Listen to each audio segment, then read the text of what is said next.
Good morning students, myself Vijay Gupta and you are watching biology classes. Student, जैसा कि आपको पता है कि इस वक्त हम ह्यूमन जेनेटिक डिसऑर्डर मानव आनुवंशिक रोगों को पढ़ रहे हैं और आज इस वीडियो में इसके थर्ड पार्ट की मैं बात करूंगा।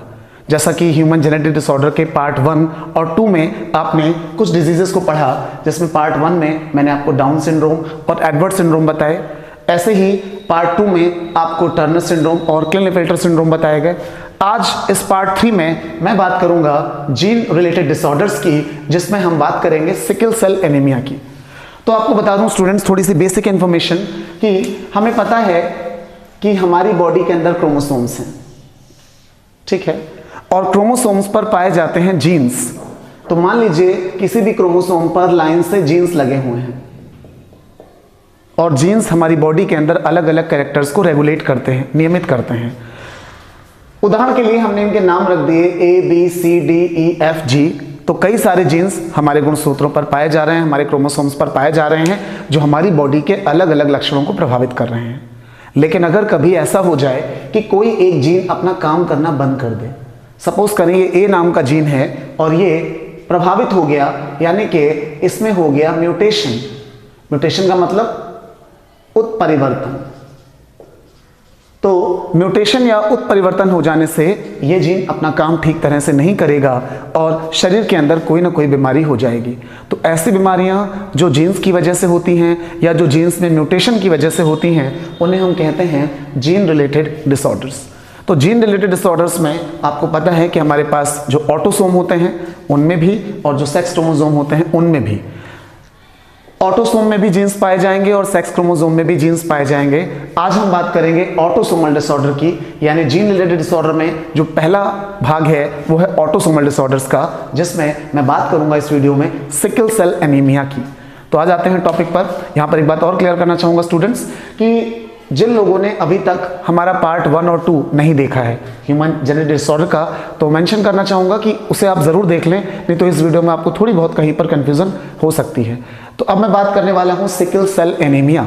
ये एक ऐसी बीमारी होती है जिसमें किसी व्यक्ति में उसकी जो आरबीसी होती है, आरबीसी जनरली गोल होती है और वो गोल ना रहकर सिकल शेप्ड यानी कि हंसियाकार हो जाती है, इसलिए इस बीमारी का नाम रखा गया है सिकल सेल एनीमिया।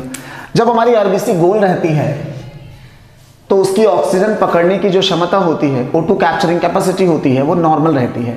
लेकिन अगर ये गोल ना रहकर कैसी हो जाएगी, सिकल शेप्ड हो जाएगी, तो ये O2 को ठीक तरह से अपने साथ जोड़ नहीं पाएगी और हमारी बॉडी के अंदर ऑक्सीजन ठीक से नहीं पहुंच पाएगी। तो स्टूडेंट्स, इस बीमारी में क्या होता है कि व्यक्ति को सांस लेने में दिक्कत होती है। क्यों? क्योंकि उसके ब्लड में पाई जाने वाली जो आरबीसीज हैं वो O2 को ठीक तरीके से ग्रहण नहीं कर पाती हैं और व्यक्ति के शरीर में O2 ना मिलने से उसको सांस लेने में दिक्कत होती है और बीमारी कहलाती है सिकल सेल एनीमिया। आइए देखते हैं इसकी मैकेनिज्म को कि किस तरीके से ये बीमारी होती है। तो मैंने यहाँ पर एक डायग्राम बनाया है जिसके माध्यम से मैं अपनी बात को समझाऊंगा आपको। सबसे पहले देखें यहाँ पर ब्लड, हमने एक स्लाइड पर ब्लड को दिखा दिया। तो ये एक ड्रॉप हमने मान लीजिए ब्लड ले लिया। अब इस ब्लड को अगर हम डिटेल में देख रहे हैं तो इस ब्लड में हमें दिखाई दे रही है आरबीसीज, लाल रुधिर कणिकाएं यानी कि रेड ब्लड कॉर्पसल्स। ये आरबीसीज जो होती हैं हमारे ब्लड में पाई जाती हैं और अगर हम एक आरबीसी को बिल्कुल अलग करके देखते हैं तो आप पाएंगे कि आरबीसी के अंदर कणों में पाए जाते हैं हीमोग्लोबिन के मॉलिक्यूल्स। तो आरबीसी के अंदर हैं बहुत सारे हीमोग्लोबिन के मॉलिक्यूल्स। अब अगर हम एक हीमोग्लोबिन मॉलिक्यूल को अलग करें, यहाँ पर लिखा हुआ HB मतलब हीमोग्लोबिन मॉलिक्यूल, तो इसकी आणविक संरचना को देखने पर, इसकी मॉलिक्यूलर स्ट्रक्चर को देखने पर हमें पता चलता है कि हीमोग्लोबिन मॉलिक्यूल में 4 चेन्स पाई जाती हैं, जिसमें ऊपर की 2 चेन्स अल्फा चेन्स कहलाती हैं और नीचे की 2 चेन्स बीटा चेन्स कहलाती हैं। ऊपर की दोनों अल्फा और नीचे की दोनों बीटा। इसमें से जो नीचे की बीटा चेन होती है उस पर लगे होते हैं अमीनो एसिड, जिनका एक निश्चित क्रम होता है। यहाँ पर 6 अमीनो एसिड दिखाए गए हैं। पहले स्थान पर है वेलाइन, दूसरे स्थान पर हिस्टाडाइन, तीसरे स्थान पर ल्यूसाइन, चौथे स्थान पर थ्रियोनाइन, 5वें स्थान पर प्रोलाइन और 6ठे स्थान पर है ग्लूटामाइन।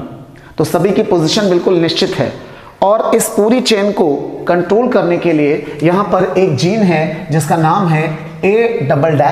तो ये A+, जो होता है वो इस पूरी चेन को, इस पूरी बीटा चेन को कंट्रोल करता है। इससे हमारे हीमोग्लोबिन के स्ट्रक्चर नॉर्मल रहती है और हीमोग्लोबिन के स्ट्रक्चर नॉर्मल रहने से हमारी आरबीसी गोल बनी रहती है।